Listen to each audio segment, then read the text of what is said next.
আদা কেন খাবেন চলুন জেনে নেই এর ৮টা গুরুত্বপূর্ণ উপকারী আর অপকারী দিক।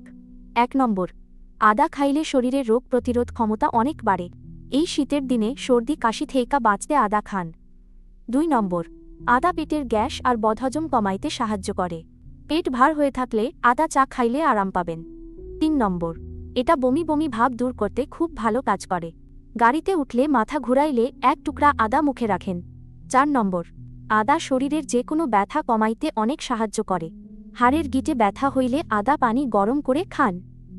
৫ নম্বর, এটা হার্ট ভালো রাখতে আর রক্ত সচল রাখতে সাহায্য করে। প্রতিদিন অল্প আদা খাইলে প্রেশার নিয়ন্ত্রণে রাখা অনেক সহজ। ৬ নম্বর, বেশি খাইলে অনেকের বুক জ্বালাপোড়া হইতে পারে। যাদের গ্যাস্ট্রিকের সমস্যা তারা বেশি আদা খাইবেন না। ৭ নম্বর, আদা রক্ত পাতলা করতে অনেক সাহায্য করে। অপারেশনের আগে আদা না খাওয়া শরীরের জন্য ভালো। ৮ নম্বর, এটা ডায়াবেটিস নিয়ন্ত্রণে রাখতে অনেক সাহায্য করে। রক্তে সুগারের মাত্রা ঠিক রাখতে রান্নায় আদা ব্যবহার করেন। সুস্থ থাকতে প্রতিদিন নিয়ম করে অল্প আদা খাওয়ার অভ্যাস করেন। ভালো লাগলে ভিডিওটা সবার সাথে শেয়ার করে দেন।